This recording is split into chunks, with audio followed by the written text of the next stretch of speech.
Guys, welcome back to my channel, Designer Secrets, Tips, Tricks, and Hacks. My name is Lori, and today we are coming from my sunroom because it is a gorgeous spring day and I wanted to look at some sunshine. So we are going to talk about the exciting world of wallpaper.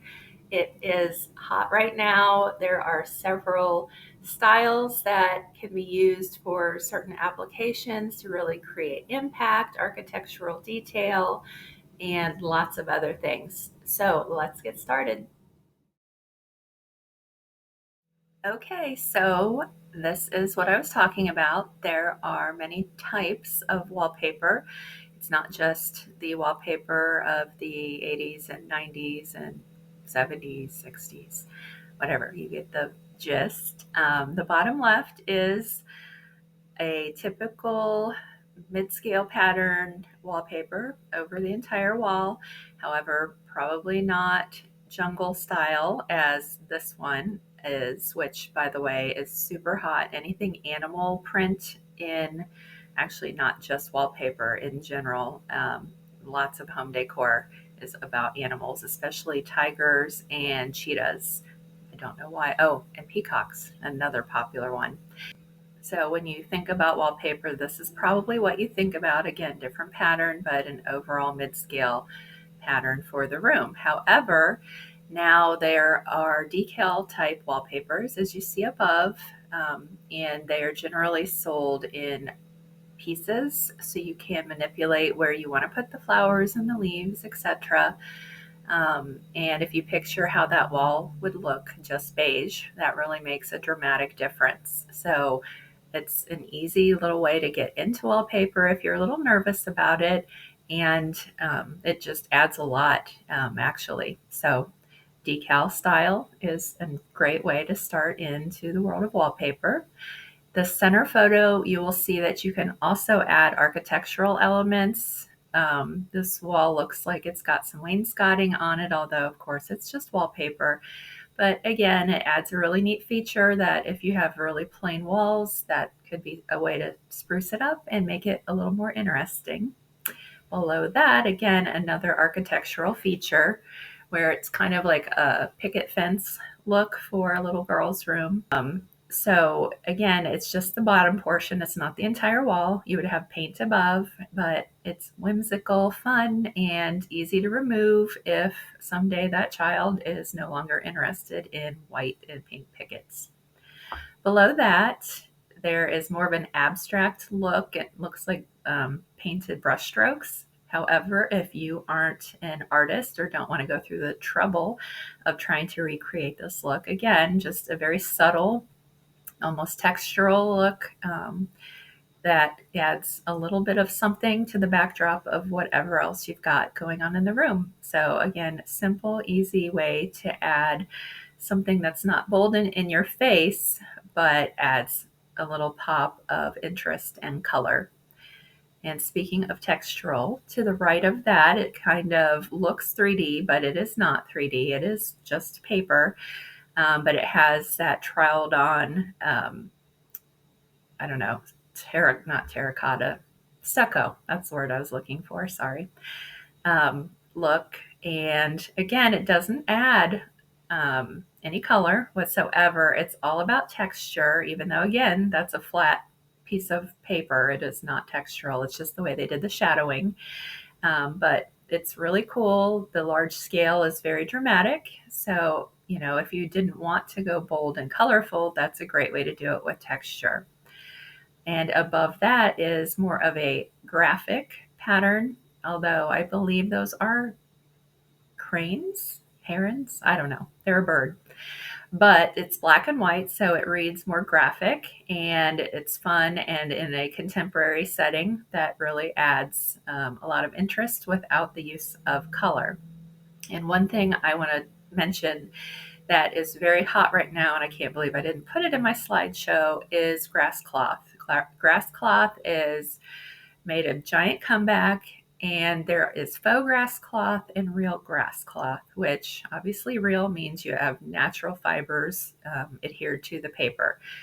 One side note though, if you decide to do grass cloth, please, please make sure you understand you will see all your seams. There is no way to line up the paper because it is a natural fiber look and pattern match. You will see the seams, but that is expected in grass cloth, so don't yell at your designer. That is what it's supposed to look like. These are large scale graphic patterns that actually have no repeat, meaning the pattern doesn't start back over. It is in the top right, looks like a relief. Again, it looks 3D, but it is not. It's just the way the artist did the shadowing, which I think is absolutely incredible that they can do that. But you'll see it's, again, no color, but so much interest. If somebody walks in your house and you have that on your wall, that is a showstopper. Same with the picture below with the huge floral graphic. That is such drama. It's incredible. And again, if somebody came in, if I had that in my house, first of all, I'd be ecstatic. Second of all, that is unique. It is not expected, not something you're going to walk into probably anybody else's house and ever see. But again, it's just one wall. And look at, if you again picture that as just a white wall and then add that, how much it changes the room. Speaking of, to the left, you'll see this dining room, and that is a mural type paper where it's like a painted scene that if you had an artist come in and create whatever unique scene or pattern, whatever, that's a giant mural look. Again, adds a lot of interest and whimsy and fun. So I think using that idea in a dining room is fantastic. And above that, that is a very large scale floral print, and it doesn't have a repeat. So it is unique all the way across the whole wall, and it adds color, visual texture, and just a lot of depth to the space and creates something very unique and fun. And now we're going to talk about unique uses of wallpaper that you don't see every day. So let's talk about the top center photo. That is the fifth wall of a room, also known as a ceiling.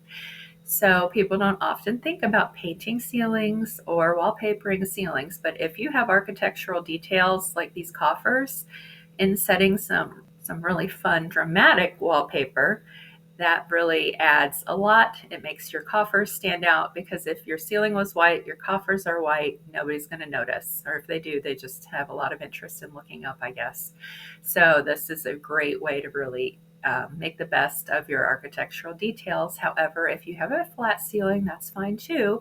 Adding wallpaper would be a fun way to accent that and be a little fun and whimsical in your room. To the left, you'll see that they did paint their ceiling. However, they used wallpaper kind of as an architectural feature in these framed out pieces. So it's architectural slash like a piece of art. But again, it would be pretty simple to do to wrap, well, either apply it directly to the wall and just add molding or get some sheets of plywood, wrap them, and hang them on the wall like art. And speaking of, the bottom center photo is artwork that was created by framing out pieces of wallpaper. Obviously, there's other things this could be done with. I've done it with calendars actually, which was super, super inexpensive. I bought a beautiful calendar. It was probably on sale because it was from like the previous year. I don't know. But tore out the pages, matted them, and framed them. And the images were gorgeous. And voila, I had art. So you can do that with wallpaper too. To the left of that, you see a fireplace that is no longer in use because if it's one that is also able to burn fire, you will melt your wallpaper. So don't do that or catch it on fire. Bad, bad idea.